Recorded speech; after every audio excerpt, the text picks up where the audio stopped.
However, it is your job as a contractor to know what is to code and what is not to code. And if you do something that an inspector finds that is not to code, I don't care. It is not the homeowner's responsibility financially.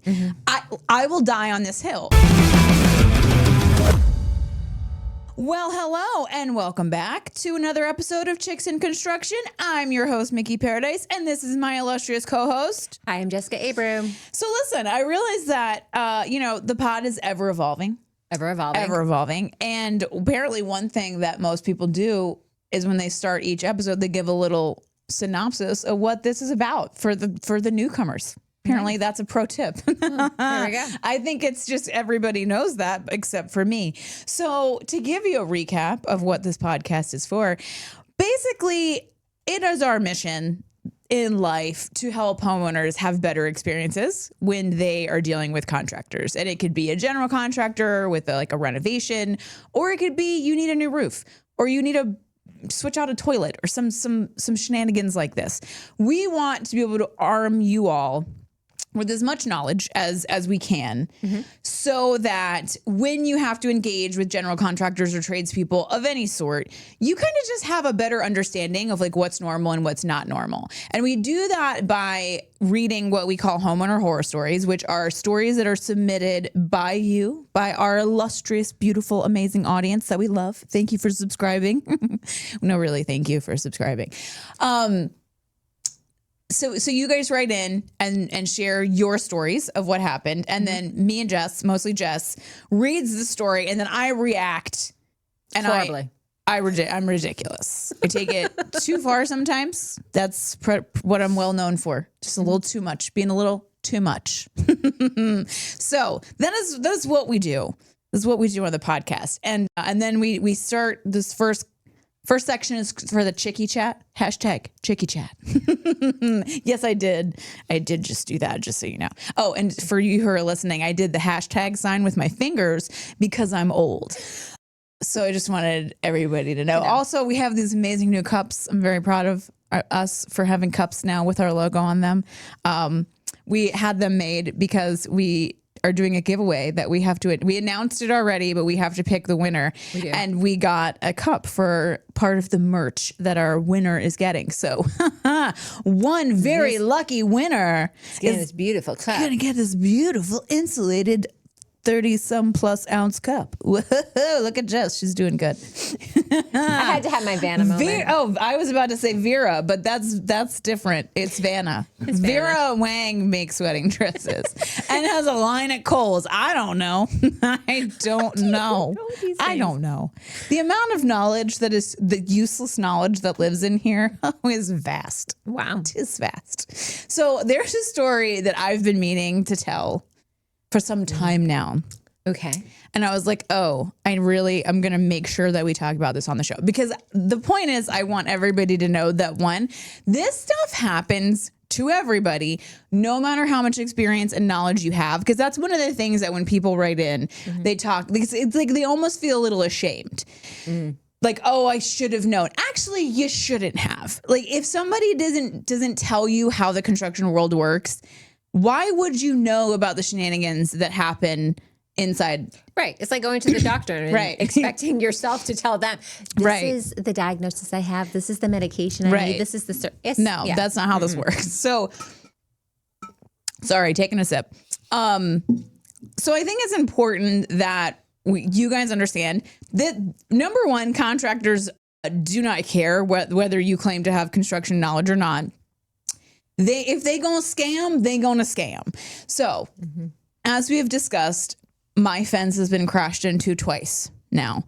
And hopefully we won't make it to thrice. But listen, the level of ridiculousness that finds me is high.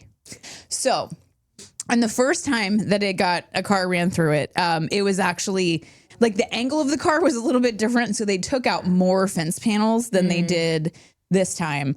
And so more of the fence had to be demolished and redone. And it was during COVID. It was hard to find anybody that was going to get out of bed for anything. Come fix something.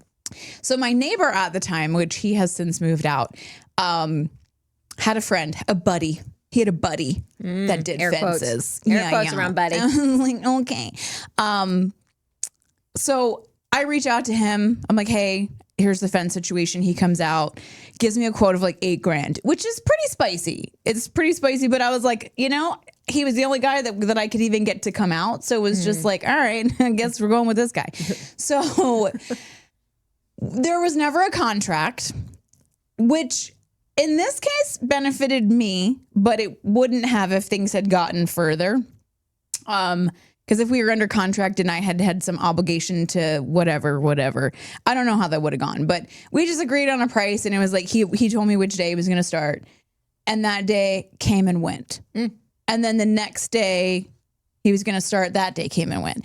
And so I think we got to about the 5th day, and finally he shows up and he did some demo.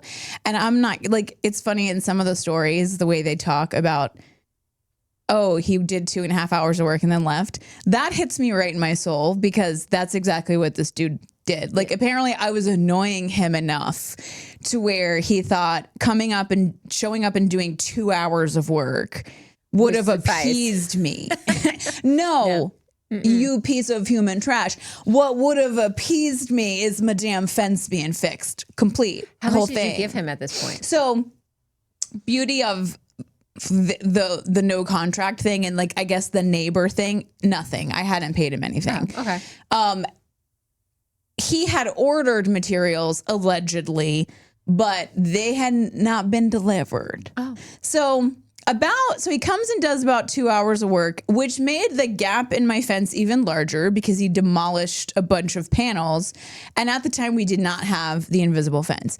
So I was even more stressed out about, and Hector was like working out of town, so I was there by myself. I was even more stressed out about the fence being down. Right. So he demos even more of the fence, so there's less of, more of my house exposed, and does not come back for another 5 days. So finally on the 5th day, I sent him a text and I was like, hey dude, I don't know what the hell you're doing. And I said, hell, I don't know what the hell you're doing, but you're either going to show up or you're not, and I need to know which one it's going to be. And he responds to me and he says, excuse me, you don't speak to me like that. Oh, okay. Yeah. Well, how do I speak to you when you're not showing up?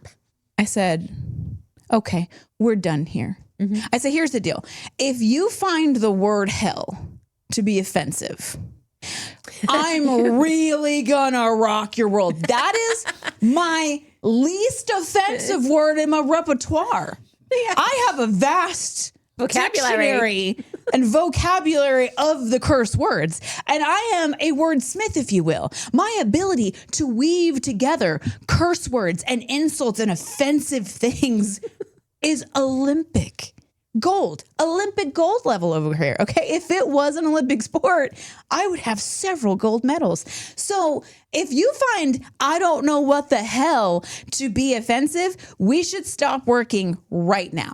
And that's what I told him. We're done here. I will pay you for the 2.5 hours of demo work that you did, but don't come back to my house. Right. Now at the time I was hilariously at my lawyer's office, dealing with another bit of shenanigans, because I'm not here to play, y'all. I'm just not the one or the two, as we know. I come home and he's not my property. He's on my neighbor's property, demoing more of the fence. Of your fence? My fence. So I go in my house, I get my gun, because we in North Cac, y'all. This is the South. I will shoot you. You just need to know, like, the F around and find out, be high, pew, pew, pew. Like, what was the Looney Tunes guy? The one, the Yosemite Sam? I will Yosemite Sam you straight to meet the Lord. We just need to be clear about this. So I go get my gun and put it in my little pocket. I'm not going to brandish my weapon, but if I need to shoot you, I will. So I go up to him and I was like, dude, what are you doing? And I did use a much more offensive word. Oh, I'm sure that you used it. It started with an F. So it rhymes with duck. Rhymes with duck. I will just tell my iPhone, I'm never typing duck. It's never duck. No. Thank you for trying to correct me though. It's never duck. So I go up to him and I'm like, what the duck are you doing? And he's like, I'm finishing this job. What? You're doing what? I just fired you. I have it in text message. Tell you. No, you're not finishing the job. Yes, I am. I've already ordered the materials. I said, sir, they haven't been delivered. Go to your material supplier and cancel the order. That's not how it works. Actually, that's exactly how it works. If the materials have not been delivered and they were not special order, it was just basic fence posts, then go cancel the order because you're not doing this work. And if you proceed to take down my fence, I will call the police and have you removed and then have you arrested for damaging my property as you were fired before you came back to my property, trespassed on my property, and damaged more of the fence. That's crazy. This dude is 3.5 inches from my face screaming. I take my gun out and I'm holding it on the side and I was like, keep talking. And he shut right up. Isn't that wild? Yeah, it's amazing. He just shut right up. He was yapping like a little Yorkshire Terrier. And all of a sudden he wasn't talking anymore. Isn't that wild? I don't know how. So listen, y'all, the point is people are crazy. I am. So was the fence guy. Those two crazies met and they were like oil and water. I was like, I try to find the right kind of crazy that matches with my crazy. We were a mismatch crazy. So for all the contractors out there, don't mess around with the Southern ladies. I feel like South Carolina fills that gap of like when you mess around with the South Carolinian woman. Yeah.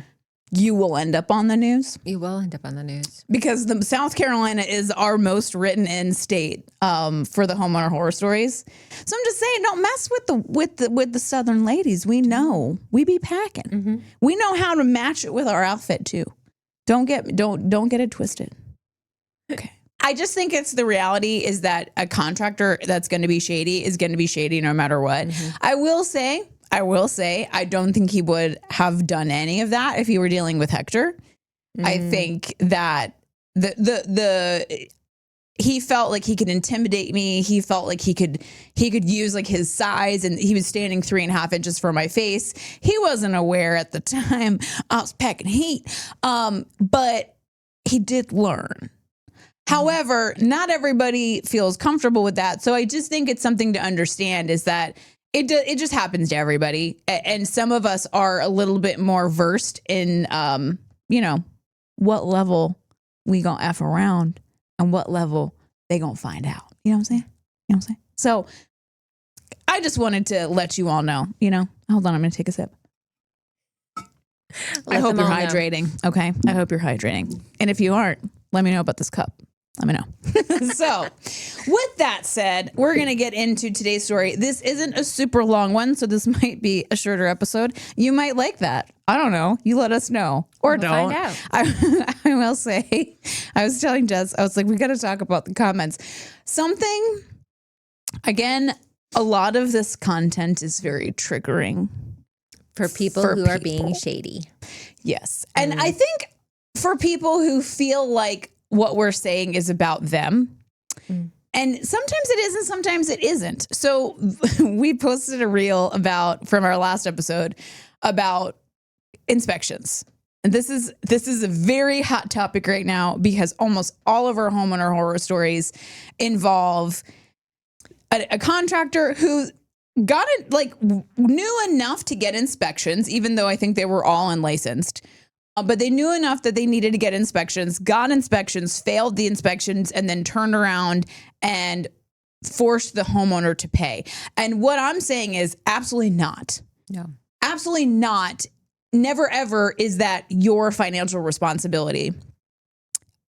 I can't even think of a situation unless you gun to the head told this contractor you wanted them to do something a certain way. And the contractor told you this is not to code. It will not pass inspection. And you were like, do it anyway. I don't know why I'm being so violent with like weapons today, but listen, I think it's because Hector's in his villain era. And Hector you're just like is in his villain era.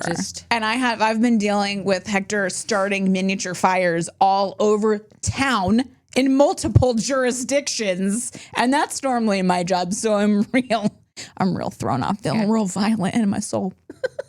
So unless a homeowner insists with all their insisting that you do it the wrong way, then it is their financial responsibility. However, it is your job as a contractor to know what is to code and what is not to code. And if you do something that an inspector finds that is not to code, I don't care. It is not the homeowner's responsibility financially. I will die on this hill. So this is very upsetting to mostly men on Instagram. Shocking. I'm just like, why is the algorithm serving you the chicks in construction unless you're searching for weird things? Oh. It's probably just because they're in construction. So like know. it just pops up. If you've ever searched like women in construction, it's like a whole OnlyFans subset. I'm just saying we have other options if the podcast doesn't work out. We're keeping our options open. That's right. Might make more money. We'll let you. We would make a lot more money.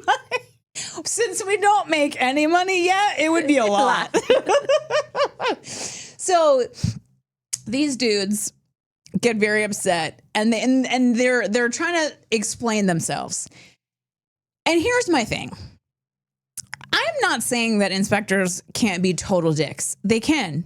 They absolutely can be. And can they cause you a massive amount of stress? Yes. I was just talking this weekend with a really good friend of ours who owns an HVAC company, and I was telling him about this, and he was like, "Oh, inspectors can be the worst." And he was giving me story after story, and it was extremely stressful. And I'm not saying that it's not. And I'm sure it happens 100 times a day where an inspector fails an inspection and tells the general contractor it was for this reason. And that reason is dead ass wrong. Dead ass. Okay. It happens. But when you are a competent general contractor and you value the relationship building side of things, every legitimate contractor that I know has very good relationships with inspectors and with the head inspector, because they've been working with inspectors so long. They were working with this one dude and now he's the head of inspections. Now they don't deal with him anymore. They deal with his minions. And yes, as we know, a minion can sometimes not know something. And he was telling me story after story after story where they failed him on something and it was just wrong. It was not accurate. So I don't want to say that the inspector's always right. Can't stress this enough. That's not accurate. Inspectors can be new to construction. Yeah, they're human. Still learning. They could be having a bad day, want to take it out on you. 100%. And one thing that this one guy said, and he started it out talking sideways out of his daggone mouth, and it made me real spicy mad. But he had a point. Inspectors can, and I've seen this happen, particularly in multifamily construction, it can be really catastrophic. But an inspector will wait to tell you you've done something wrong until the very end, when it is extremely expensive to repair it. Now, do we know that the inspector waited? No. But if you don't have a good relationship with an inspector, they can do some shady stuff. And so like you just kept moving forward with the project? Kept passing inspection. And then on the final or close to the final, oh, by the way, that has to be such and such. And it's not. I remember seeing it and it wasn't done that way. So you need to go back and fix it. Until you have the final and the CO, the certificate of occupancy, they can come back at any point and say, hey, and one thing that is very obnoxious, and this is something that the guy pointed out as well, is that one inspector can come and be like, yeah, no, that's fine, and pass it. And then another inspector can come and see what that inspector passed and say, no, that's not right. I'm going to fail it, even though it was already passed. So I don't want to. So are there gray areas? It's interpretation of the code. It's a lot like law. It's like, oh, I interpret this code to mean this, and I interpret this code to mean this. And so where it comes down to is like the general contractor, and this is another thing that somebody has made, like a comment somebody's made in comments. there is as we say in the South, many ways to skin a cat. Now, I've never skinned a cat, but as the saying goes, there's a lot of different ways that you can do things. And so what one contractor thinks is getting you from A to B, another contractor can say, this is how you get from A to B. And then you can go online and find 52 different ways to get from A to B. Yep. And they could all be right. But somebody could be used to seeing things done one way, and so they could turn around and say, no, this is the only way to do it. And that's where, one, having relationships with your inspectors is important. Having spent the time to build that relationship. Yeah. And I also find that when inspectors know that they're working with somebody who is experienced, they are much more willing to kind of negotiate these points. So in the situation with my friend who has an HVAC company, he's just really freaking good at what he does. And he's been very intentional to build these relationships with these inspectors. And he doesn't come to them over everything. If something's really small and it's like a $10 difference, he'll just fix it. Just like, okay, we'll do it that way. But when something's big and it doesn't make any sense and it's going to be expensive, he'll go to that inspector and be like, hey, listen, I was just looking at the code. This is what it says. Are you sure about what you failed us on? And he, like in the examples he gave me over the weekend, one time the person was like, oh crap, you're right. That's not right. I'm sorry. I'll go and change the inspection to passed. The other one was like, no, I'm gonna die on this hill. And he was like, okay, well, I'm gonna have to go to your boss. And that's something that he does with like very rarely, because he knows that like if he gets that person in trouble, they can turn around and fail him on another inspection. So I don't want to make it seem like it's not nuanced, right? Like it is. And for those of you who see these shorts, because I know those dudes are not watching this podcast, but they see They'll the be shorts. real triggered. They get real triggered. And I want to make it clear. I'm not saying it's not nuanced.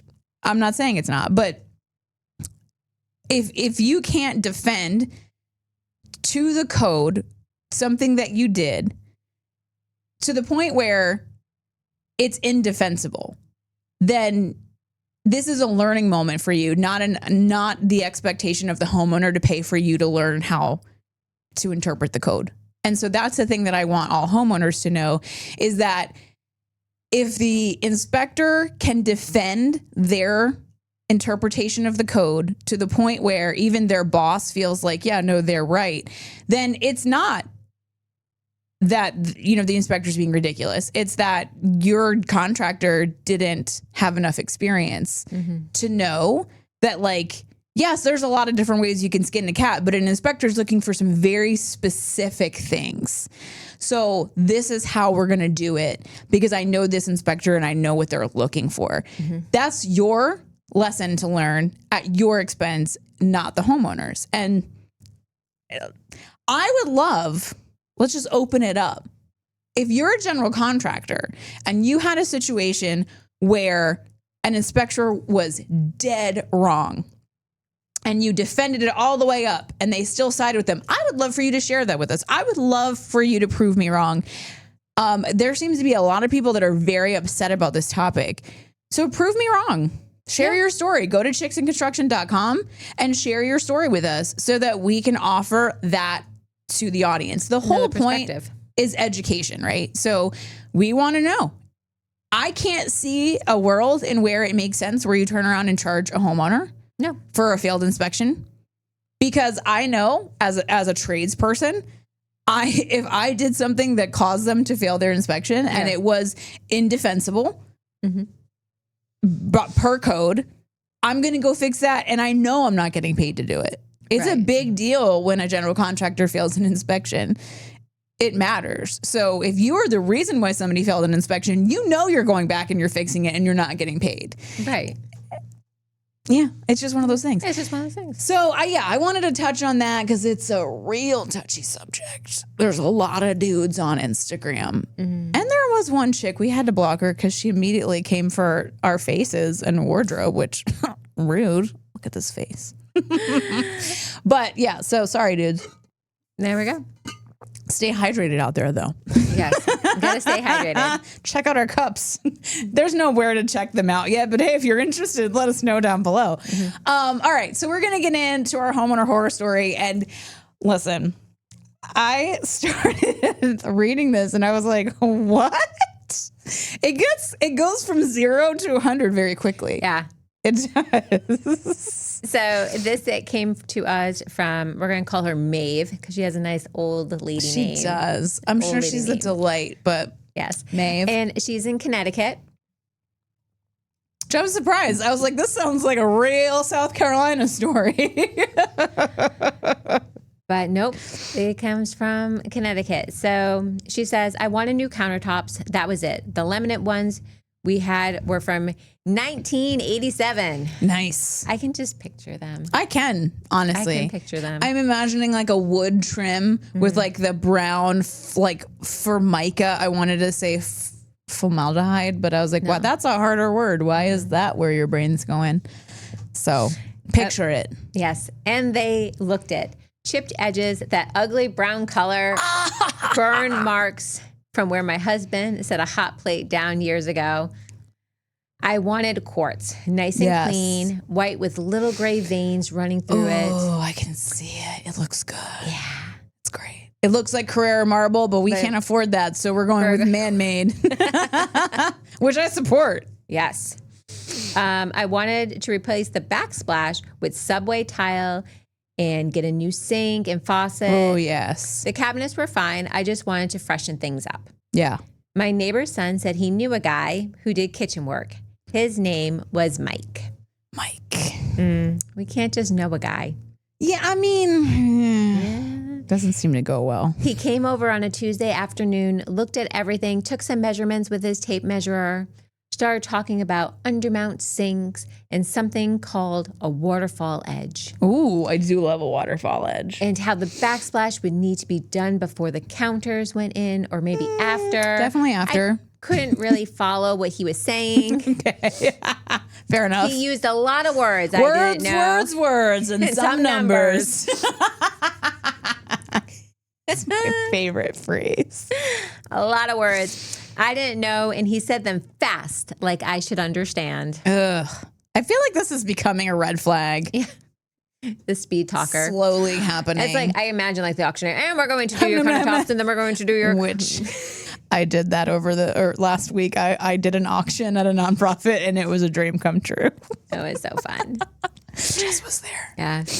He quoted me $17,500, said it would take 4 weeks. Good for a countertop? Well, and a backsplash. And a sink and a faucet. Okay. I guess that's all right. I mean, it depends. Quartz can be spicy priced. But I don't know. I had quartz installed in the Youngsville house, and it's a big kitchen, and it was a really nice quartz, and it was like $5,000. Yeah. So I know. I mean, that was a couple years ago. I mean, so this I guess is Connecticut. inflation. Let's remember where we it is are. Connecticut. We are in the north. Everything is at a little bit least spicier twice. price. Okay. All right. 17,000. I'll allow it. I had $25,000 saved up, so it seemed reasonable. Perfect. Left me some cushion in case anything came up. He said he needed $7,000 up front for materials. The quartz had to be ordered special, the tile too, so I wrote him a check. Okay. I mean, makes sense. That doesn't sound wild. I mean, because we've talked about like some things do have to be ordered. Mm-hmm. And I think specialty quartz kind of falls in that category. Like if it's not builder grade. Yeah. So, okay. All right. So I'm tracking so far. He said he wanted to start the following Monday. He did. Showed up with 2 younger guys. They ripped out my old countertops in about 3 hours. Yeah. Just pried them right off. All right. Carried them off to the trailer. Yeah. Good. Okay. We're getting somewhere. Then they took off the backsplash. Okay. That part was loud. Like I can just imagine this little old lady like, ah. Yeah. Lots of hammering and chunks of drywall coming off with the old tile. The kitchen was a mess. Yeah. But I figured that's what happens during construction. She's right. They left that day and said they'd be back Wednesday to start the backsplash. Backsplash going in before countertops, very bad idea. Very bad idea. Like, don't you need to know where the countertop is? You need to know. Is Yes, 100%. The countertops have always been in. I mean, I've seen people do stuff in a weird order, but I feel like this is a recipe for disaster, which I didn't read to the end, so I feel like it's going to lead to that. We're about to find out. Wednesday came and went and nobody showed up. Shocker. I called Mike. He said there was a delay in the tile delivery. It should be there Friday. Friday, nobody showed up. Oh. I called again. He said his tile guy was on another job and he'd be at my house Monday for sure. Please. For sure. Please show up Monday. Monday, 2 different guys showed up. Okay. Not the ones from the first day, which we've talked about. Yeah, totally Different normal. people. Different people are going to demo. Yeah. A You don't need demo skill. guy is not going to also do tile. And if he does, you should be scared. I'm just saying, like, a tile guy that, Finesse. yeah, if he has time to do demo, there's bigger problems. Yes. I asked where the guys were, and they just shrugged and said Mike sent them to do the tile. They worked for 2 days getting the backsplash up. It looked nice. Oh, yay. I was relieved something was actually getting done. Yeah. Then Mike called and said the countertop fabricator needed another $3,200 because the What? layout of my kitchen required more material than he thought. Something about the way the pieces would have to be cut. He said this happens sometimes. I didn't really understand, but I already torn up my kitchen, so I gave him another check for $3,200. 2 weeks went by. I love it. Yeah, it did. No countertops. I was washing dishes in my bathroom sink, eating takeout every night because I couldn't cook. I called Mike every other day. The counters were being fabricated. There was a backup at the shop. They'd be ready next week. Next week turned into the week after. Oh my gosh. Listen, you could literally make those slabs and then be ready in this amount of time. Like lies that your mother told you. So you definitely had an order. Yeah, no. The countertops finally showed up 6 weeks after they started. Well, to be fair, she doesn't say when this all happened. And I will say, if it was during COVID, it could have taken. It could have. I don't know. This was COVID made everything real weird in construction. So depending on the timeline, but that's sus. Yeah. At least they showed up. At least they showed up. 2 guys came with these huge slabs of quartz on a truck. They carried them in and started setting them up on top of the cabinets. It took them most of the day. When they were done, it looked beautiful. Exactly what I wanted. Yay. Then I noticed the seam. Right in the middle of the main counter section, there was this line where 2 pieces met. You could feel it with your finger. Oh, no. It wasn't smooth. I asked the guys about it and they said, that's normal. That's just how seams are. But I looked at quartz countertops on my friend's house and I couldn't see her seam at all. So we keeping up with the Joneses, and Jones says no seams. We ain't having that. This one was so obvious. So I called Mike. He said sometimes seams show more depending on the pattern of the stone. That it was fine. I said it didn't look fine to me. Yes, girl, get it. He said if I wanted them to redo it with a different layout to hide the seam better, it would cost another $4,800 because they have to order new material. No. I was so tired of the whole thing. I just said, forget it. I'd live with the seam. That would drive me crazy. I would not be living with no seam. Yeah. Then they installed the sink. Oh, God. The undermount one Mike had talked about. They got it in and turned on the water to test it. It leaked. Of course it did. Water dripping down the inside of the cabinet underneath. One of the guys said something about the clips not being tight enough. They messed with it for a while and it seemed to stop. So they left. Of course they did. The next morning, I ran the faucet to wash my hands. Water everywhere. Oh, no. Inside the cabinet again. I called Mike. How'd that go? He said his plumber would come fix it. Plumber showed up 3 days later. Not hours, God. days. Ugh. Took the sink out, resealed it, and put it back. Said it was good now. It still leaked. Oh my God. Not as bad, but there was definitely water dripping. Like, what did this plumber do? Mike came over himself this time, looked at it, and said the hole they cut in the quartz for the sink was slightly too big. The sink was shifting when the water ran.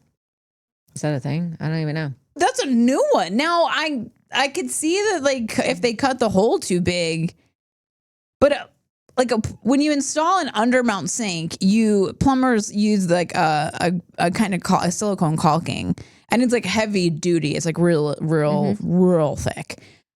So I'm just like, even if it was shifting and it like allows for some movement. I mean, your sink should not be moving, but like houses move. It just like as houses settle, there's contraction, there's expansion, summer, winter. There's science, words.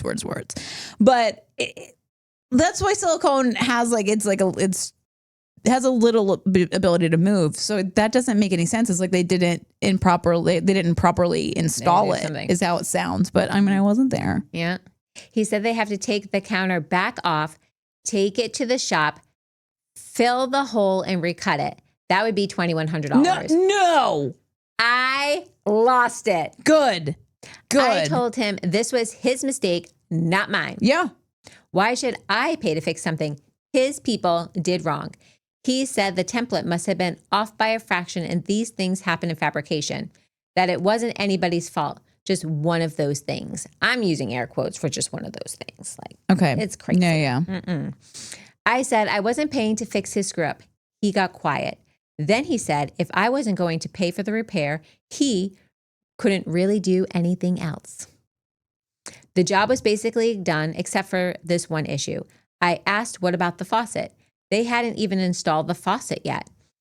He said the faucet couldn't go in until the sink was secured properly. I don't know how she's washing her hands if she doesn't have a faucet. That's what I'm just like, wait, what? How are they using water at all? Maybe the old faucet? I'm soups confused. Yeah. I had the kitchen and the new counters and the backsplash and no working sink. I couldn't wash dishes. I couldn't fill a pot of water. I was still using my bathroom sink for everything. My daughter came over that weekend. She's the one who told me to look up whether Mike was even licensed. He's not. I didn't know contractors need licenses. Oh. I thought that was just doctors and lawyers. She pulled out her phone and went to some Connecticut state website, started searching for his name. Nothing came up. She searched his business name, and shocking, nothing came up. She said in Connecticut, any contractor doing work over $200 needs to have what's called a home improvement contractor license. You can look at it right there, right up on the state website. I felt sick. I paid this man over $14,000, and he wasn't even supposed to be doing that kind of work. I called him Monday morning, asked him directly if he had a contractor's license. He stuttered around for about a minute. Of course he did. Babadoo, babadoo, babadoo. Wabadoo, wabadoo. Said he did mostly handyman work, smaller jobs, that he didn't need a license for what he was doing. I said, the website says anything over $200 requires license. Like, how are you, even if you're a handyman? He knows. Yep. He said that was for bigger jobs, full remodels, not upgrades like mine. $200 is $200. Like, what does he mean bigger jobs? Yeah.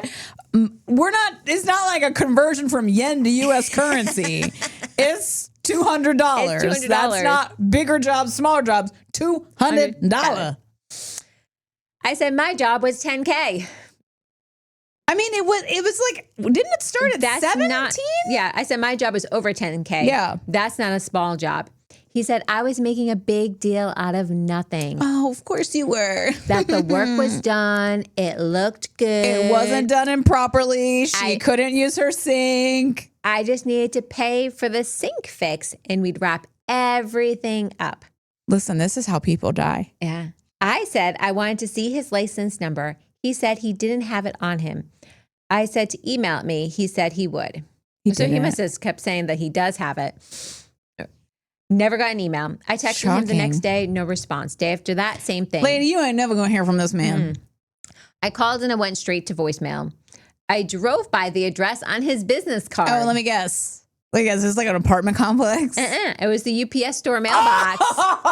Oh, shady. Yeah. I had a leaking sink and no faucet installed. I paid him $15,500 and he disappeared. Oh, My daughter helped me find a licensed contractor. She checked 3 times that he was actually in the state database before I even called him.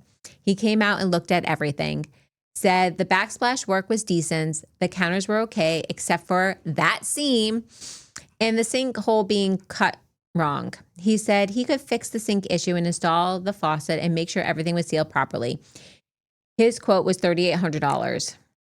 Oh my God. What are y'all doing in Connecticut? Rolling around in your money. Your like Scrooge McDuck level vaults of cash? Yes. Jesus.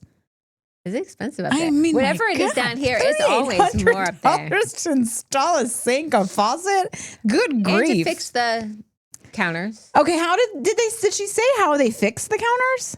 Let's see. I had to buy a new faucet. Mike never actually ordered one. Of course he didn't. The new contractor fixed everything in 3 days. The sink doesn't leak anymore. The faucets work. The kitchen is usable again. Total cost for countertops, backsplash, sink, and faucet. That should have been $17,500. It ended up costing me $19,300. Took 4 months instead of 4 weeks. God. I spent 2 months washing dishes in my bathroom. I filed a complaint with the Connecticut Department of Consumer Protection. Good. That's a good idea. They said they investigate, but the woman on the phone told me that recovering money from an unlicensed contractor is difficult. She said I could try small claims court, but finding him to serve the papers would be the hard part since his business address was fake. A UPS store. I'm 68 years old. Oh, I was right. But listen, that's not a senior citizen because as I told in the last episode, I got yelled at by a senior citizen for calling her a senior citizen. I worked as a school secretary for 35 years. I saved that money carefully. I just wanted nice countertops. I didn't know about contractor licenses or state database or any of this. I trusted someone my neighbor's son recommended. I thought that was enough. Yeah. It makes me so angry. I can barely talk about it without my blood pressure going up. Girl. Listen, we don't want your blood pressure going up. Yeah. Not at your age. I'm just kidding. 68 is not that old. Not that old. Especially as we're getting closer to it. You're not a senior citizen. That man looked me right in the eye. As one does. And took my money knowing he had no business doing that work. Yeah. Knowing I was an older woman who didn't understand construction, he saw me as an easy target. My daughter keeps saying that it's not my fault, but it feels like it is. I should have known better. I should have asked more questions. I should have looked him up before I handed over that $7,000 deposit. Listen, that's why we have the podcast, y'all, because there's so much in this that sucks, right? Because it's like, how are you supposed to know what is a normal price? How you know is you get multiple bids. Multiple. So like, this is the thing is this is really about we want to trust people. And I get that. Like it really is human nature to just be like, oh, of course, why would you screw me over? Why would you not be on the up and up? But when it comes to like doing projects in your house, and honestly, let's just be honest, when it comes to anything we're doing where we're dealing with other people that we don't know, we do have to do a pretty good amount of due diligence. So number one is getting multiple quotes. I did this interesting thing using AI. I think this one was in GPT in particular. And I said, hey, I live in this county in this state, and I want to do this project. Can you tell me everything that I need to know? Like, do I need permits? Do I need, like, what are the rules in North Carolina in my county regarding this? And y'all, the list that it gave me was so comprehensive. I cannot suggest it more that we start kind of leaning into the resources that we have and finding out the things that we need to do beforehand. Getting at least 3 quotes, but we would love for you to get 4 is the move. Knowing what is kind of like let me get a little acquainted with what the process is going to look like. Not so that you can tell your contractor how to do their job, but so that you're tracking with what's happening and you're knowing like, okay, this is a process. Like, you know, if you had done a little bit of research, I'm just like, this is not shame. I'm not victim blaming, but doing a little research would help you understand, okay, we do need to have a license. There needs to be some sort of like licensure asking for that. Not moving forward with anybody that's not giving you licensing. And again, in this case, she didn't have a contract. Now I get it because it seems really small. I didn't even do a contract for my fence the first time. But in this case, she would have known what his rules are and the process is if he had had a contract that was substantial. So it's on your end demanding that the contract be substantial, doing your research to make sure you know what the rules are in your area, what specific things you need to know when it comes to the type of project that you're doing. Doing that kind of research is really, really important. And then understanding as much as you can if like the like $7,000 seems like a lot, because I think like even the granite companies don't require 100% payment. I guess it depends like on the stone manufacturer. We had to put a deposit down for our stone, but it wasn't so unique that they wouldn't be able to resell it. If somebody like if I backed out, they would keep my 20% deposit and they would be able to resell it. So it would be a win-win for them. So it wasn't like it was something so unique that they would never be able to resell it. Yeah.